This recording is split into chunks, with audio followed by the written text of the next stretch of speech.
أهلا بيكم كل متابعيني، يا رب تكونوا كلكم بألف خير. اللهم صل وسلم وبارك على محمد وعلى آله وصحبه وسلم. هنعمل النهارده وصفة جميلة قوي، تابعوني يلا.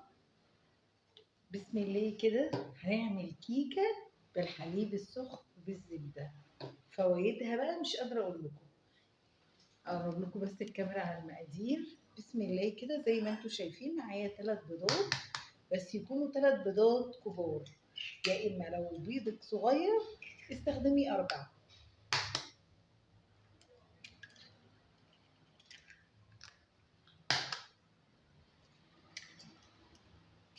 بصوا ما شاء الله البيض كبير جدا. نحط عليهم ايه؟ شوية خل، فانيليا، فانيليا سايلة، فانيليا باودر، زي ما موجود عندك مفيش مشكلة. خلاص كده. طيب وبعدين هنحتاج قد ايه؟ هنحتاج كوباية ونص من السكر.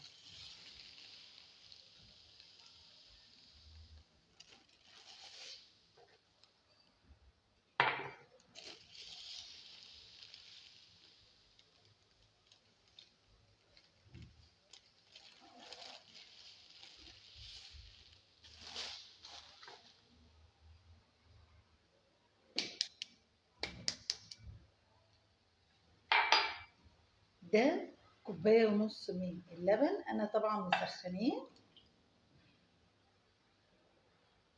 المفاجأة بقى وانا بسخنه لقيت اللبن مقطع.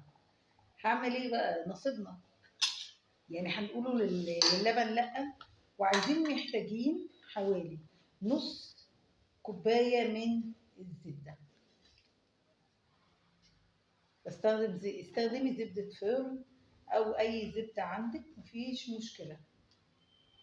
أنا بحب زبدة فرن في الحلويات فبستخدمها. محتاجين نص كوباية طبعا عشان أنا بعملها على طول، يعني بالنظر كده واخدة بالي.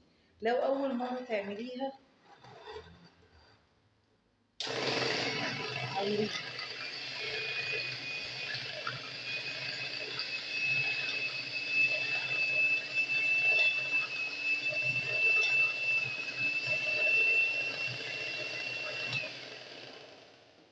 ضربته كده ضربة خفيفة، وهحط بقى الدقيق.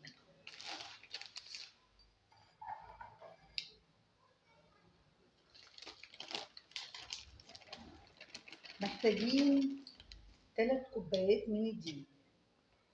يبقى حفظنا مقاديرنا. معايا 3 بيضات كبار او 4 صغيرين، معايا فانيليا، معلقه صغيره من الخل، معايا كوبايه ونص من السكر، نص كوبايه زبده، كوبايه ونص من الحليب الساخن.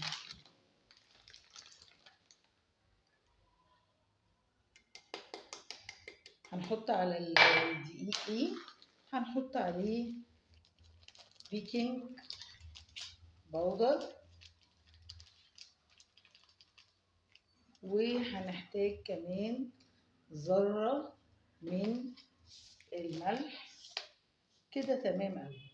اقلب كده بس كله على بعضه على من غير يعني كهرباء.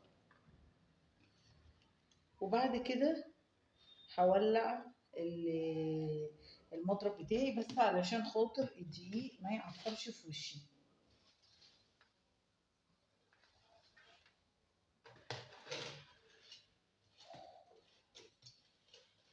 مفيش بعيدة شوية.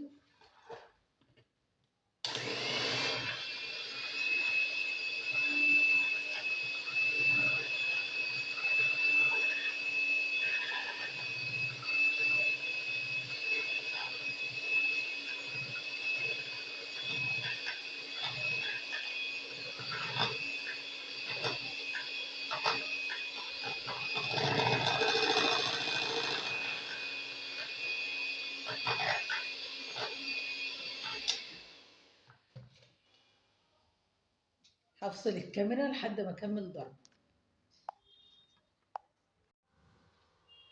ضربتها اهو، الخليط بقى جاهز معايا.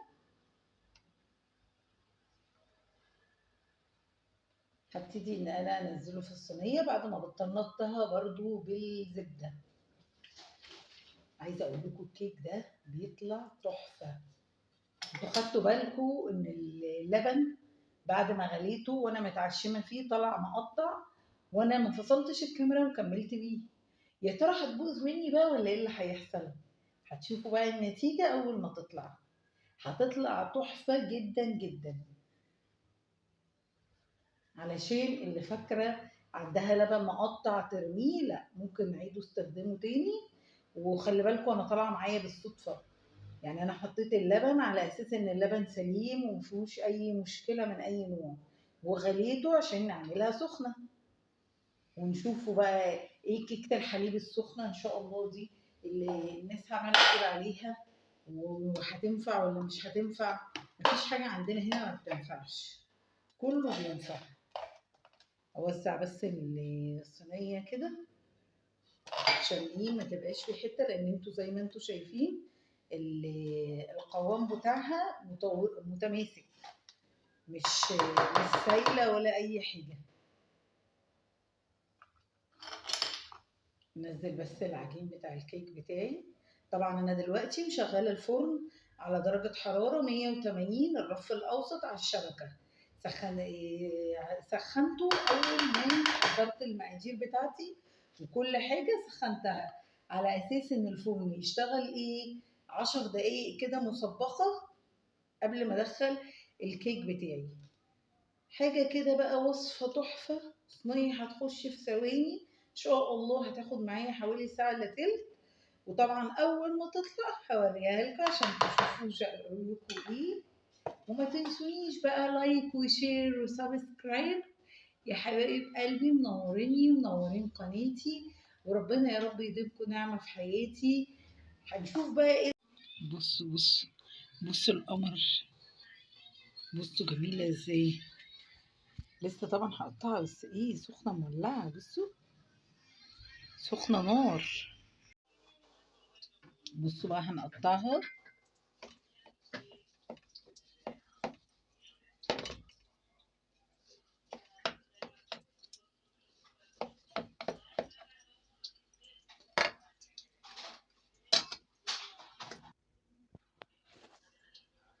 بصوا بقى، بصوا ارتفاعها قد ايه. بصوا جميلة ازاي، مجوفة من جوه في منتهى الجمال وارتفاعها حلو. ما تنسوش بقى يا حبايبي لايك وشير وسبسكرايب.